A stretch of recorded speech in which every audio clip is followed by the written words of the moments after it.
right, welcome to Sound Advice. This is the part of the show where I give you my favorite setting of the week. In this case, we're using a pitch shifter again, like we did on the last show. But this time we're using it in a completely different context. I'm using it where I'm doubling whatever note that I play with an octave below it. Now this effect can only be used when you're hitting single notes because of having the bass note below whatever note I'm hitting.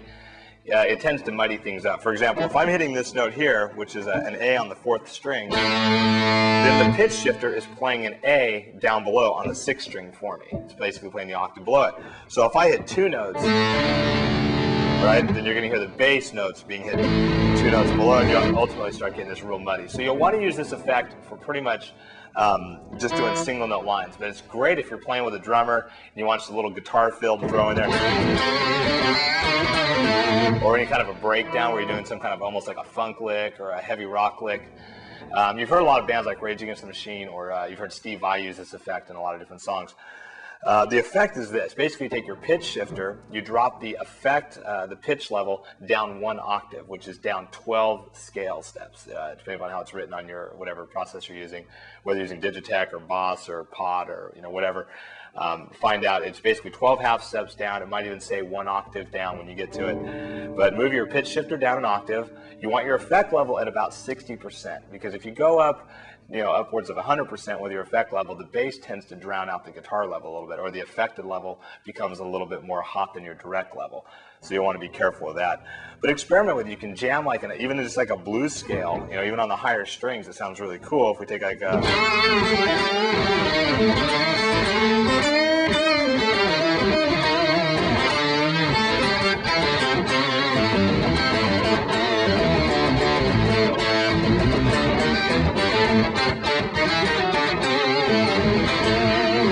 sounds cool in that context. It also sounds cool if you just come up with a basic groove.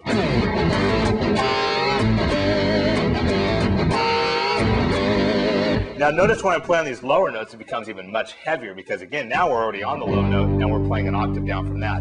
What that does is that basically simulates as though your bass player is doubling whatever line you're playing. Okay, so if I do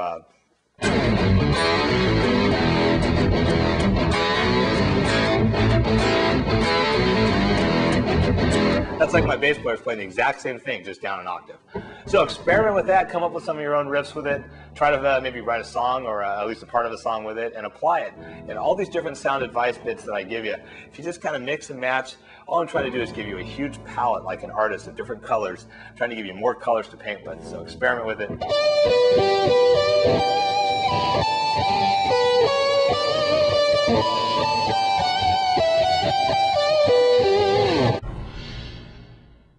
All right, and on to the mailbag. This is sweet.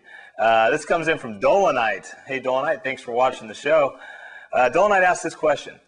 I only know how to make harmonics on the 5th, 7th, and 12th frets. In those 3 spots, there are a lot of different notes, but it does not cover all the notes.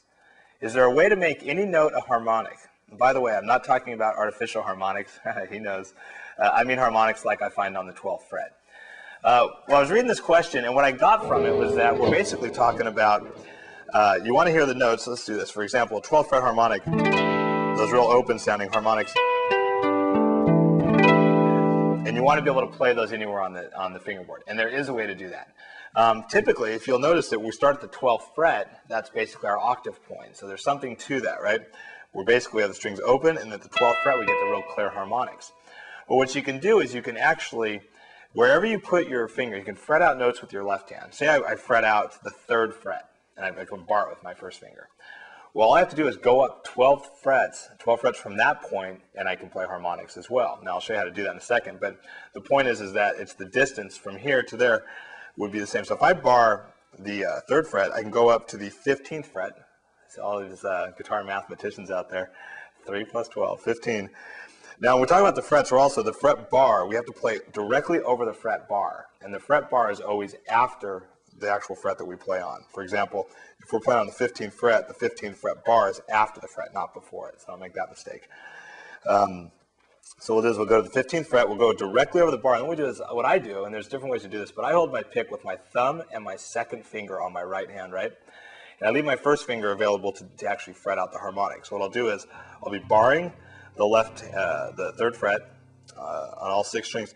I'll take my pick, I'll put my first finger on top of the 6th string directly over the 15th bar. Again, over the fret bar is critical. See, I'm directly straight over that. And then I'll slide my pick around the back and actually pick the note. Here, you can probably see this a little better.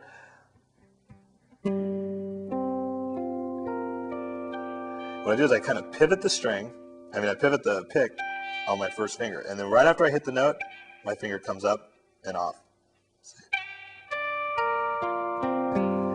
Now the cool thing about adding 12 frets to this, whatever note you fret out is what note you're playing. For example, if I go to the 5th fret on the 3rd string, that's a C. Now if I go up to the 17th fret, because I'm going up 12 from 5, I'll go up to the 17th fret, I've just now created a C. Let me get you a little heavier distortion so you can know a little better. Here's a C harmonic. If I play a D, it's a D harmonic.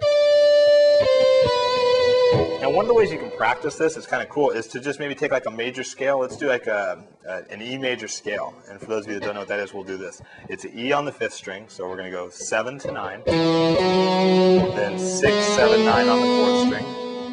So 7, 9 on the 5th string, 6, 7, 9 on the 4th string, and then 6, 8, 9 on the 3rd string. Now, what I'm going to do is I'm going to go up to 12 frets from each one of these notes. So if I go up 12 from the 7th fret on the 5th string, it's going to be 19. Then I'm going to go up 12 from the 9, which would be the 21st fret. And then I'm going to go to the up from 12 from 6, so 18. Then up 12 from 7, 19, 21. Basically, I'm just playing an octave in harmonics of the major scale. Put it over here.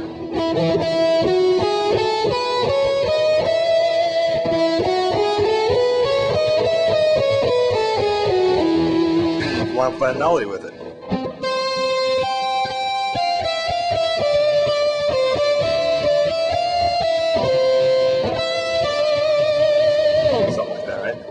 Alright, so that's how you can do the harmonics. Just basically whatever note you fret out, go up 12 frets from it, hit directly over the bar. Do not push on the string. You barely want to touch the string. It's just like a natural harmonic where we barely touch the string and let off. Basically, it's doing that right there. You're just doing it with this hand instead of this. So play around with that. That's a really cool technique. You can use that for intros of songs. You can use it in the middle of a song. It's really a fun way to come up with something that sounds a little bit more creative.